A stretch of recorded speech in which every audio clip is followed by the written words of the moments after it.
Our collective American nervous system is in crisis. Here's what you can do. These are some things I've heard in the therapy room in the last month. I'm scared for our country. My family isn't speaking to each other. I've unfriended everyone who disagrees with me on social media. I'm afraid to talk to my neighbors. I bought a gun. Nearly every other person comes to session and answers the question, "How are you?" with some version of, "I am not okay." I get it. If you're not okay, please keep listening because I need you to know that I see you, I hear you, and you're not alone. Say it with me now. I am not alone.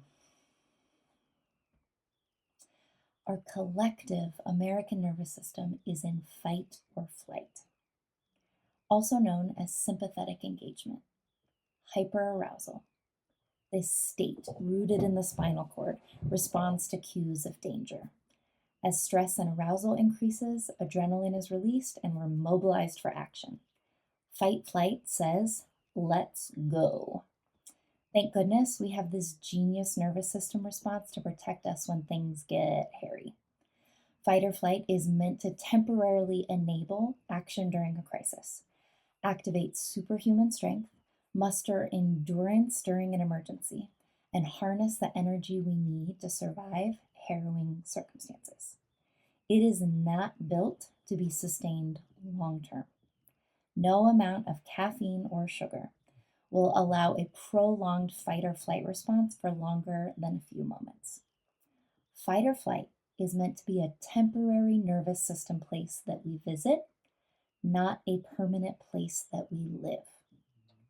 But with every news cycle, headline, TikTok video, Instagram story, bumper sticker, and extreme radio commentator, we are tempted and lured back into a heightened state of activation that we simply cannot carry.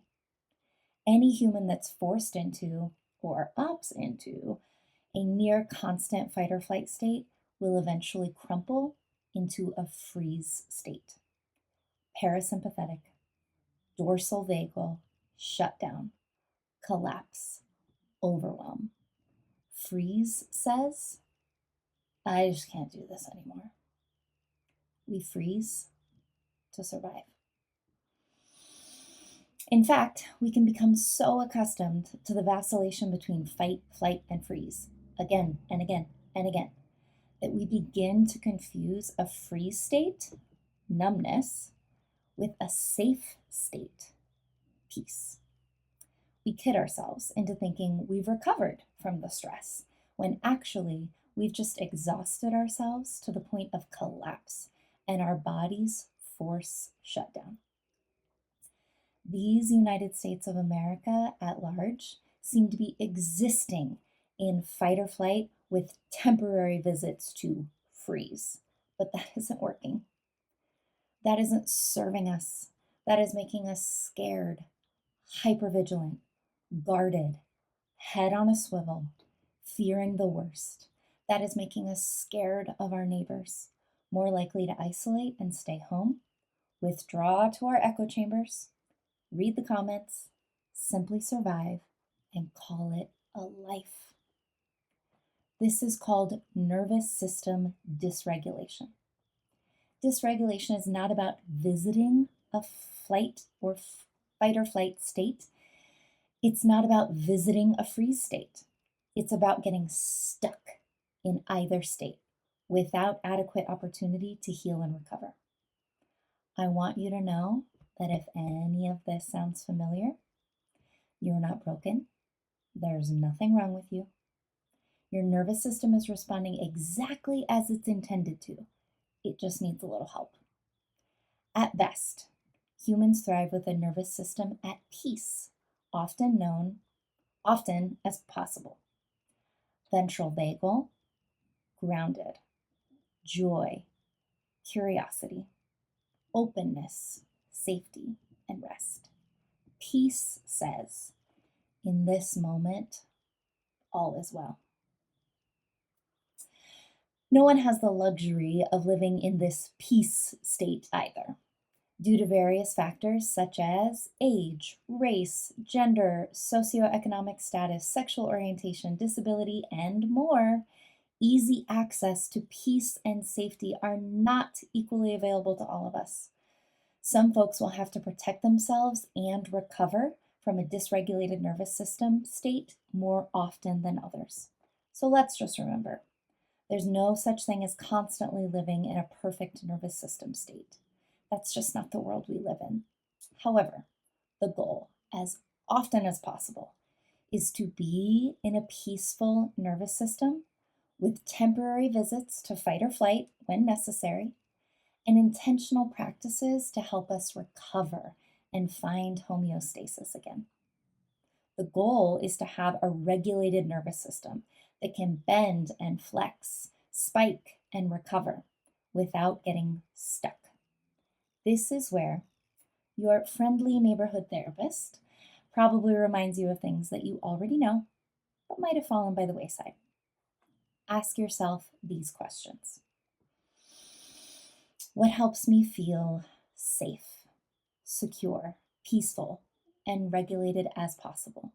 These are signs of safety. Which environments, colors, temperatures, settings, textures, noise levels, relationships, people, behaviors and habits, hobbies, exercises, foods, TV stations, social media platforms, and podcasts bring me a sense of ease? What provokes a sense of fear, despair, anger, and dysregulation for me? Signs of danger. Which environments, colors, temperatures, settings, textures, noise levels, relationships, people, behaviors and habits, hobbies, exercises, foods, TV stations, social media platforms, and podcasts bring me a sense of panic?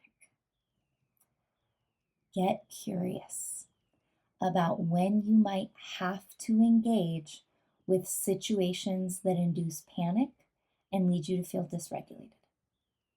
Do you really have to go there? Can you opt out? Will Aunt Sally be upset, but eventually get over it? If not, and you must engage with things that you know provoke dysregulation for yourself, plan accordingly. Consider how you might limit your exposure, time, frequency, duration, proximity. And afterward, take good care.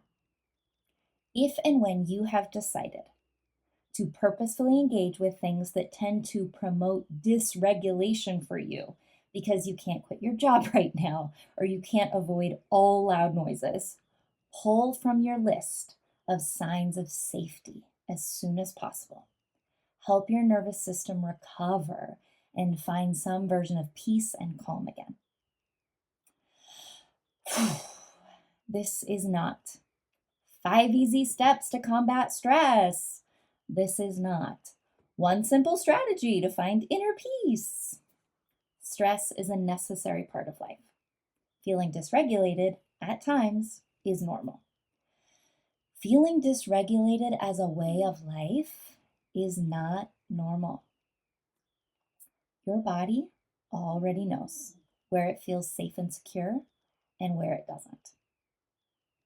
What if instead of fighting with your nervous system, you trust her?